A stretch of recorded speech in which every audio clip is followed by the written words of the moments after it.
15 अगस्त को प्रधानमंत्री मोदी के भाषण के दौरान लाल किले पर आईएस के आतंकी हमला की संभावना व्यक्त की एजेंसीज ने। खुफिया एजेंसियों ने इस साजिश में सुरक्षा बलों और पुलिस को आगाह किया है। दिल्ली पुलिस को मिले अलर्ट के मुताबिक हमले के लिए आतंकी आर्मी के ट्रक और पुलिस वाहन का इस्तेमाल कर सकते हैं।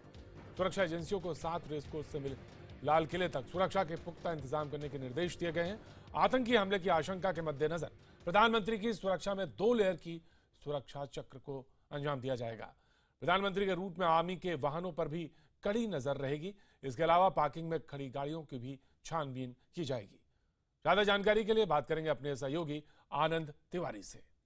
आनंद, जिस तरह की 2 लेयर की ये 2 टायर व्यवस्था की गई है सुरक्षा में, और ये जो थ्रेट है ये कितनी गंभीरता से एजेंसीज ले रही हैं, और क्योंकि 15 अगस्त से पहले और 26 जनवरी के पहले इस तरह की थ्रेट और इस तरह के आशंकाएं दिखाई जाती, लेकिन इस बार और इसको कितनी गंभीरता से और क्या इंतजाम किए गए हैं?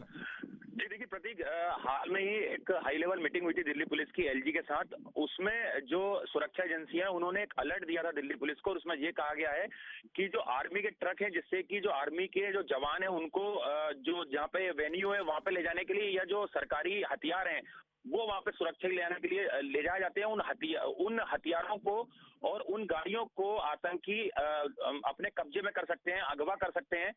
डमी जो वाहन होते हैं आर्मी के, उनका इस्तेमाल कर सकते हैं सुरक्षा एजेंसियों और पुलिस को झांसा देने के लिए, और जो पुलिस के वाहन है उनका इस्तेमाल भी किसी बड़ी वारदात को करने में कर सकते हैं।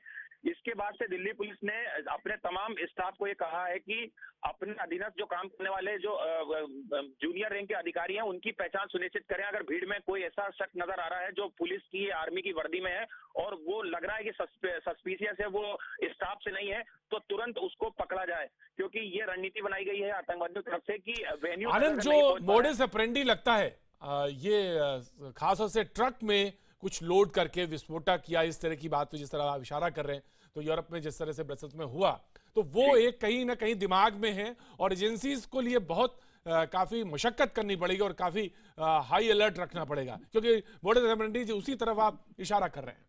जी देखिए, बिल्कुल लून वुल्फ अटैक, यानी कि एक अकेला आदमी इस तरह की वारदात को अंजाम दे सकता है जो सेल्फ रेडिकलाइज है, जो खुद से प्रभावित हो रहा है।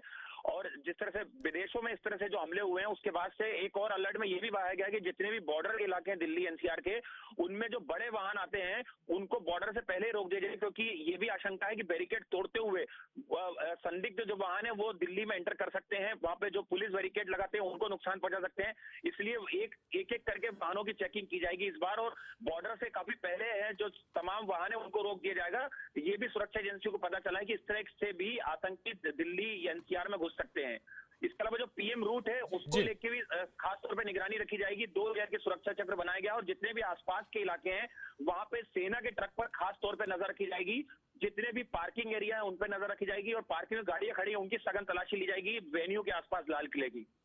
शुक्रिया आनंद पूरी जानकारी के लिए।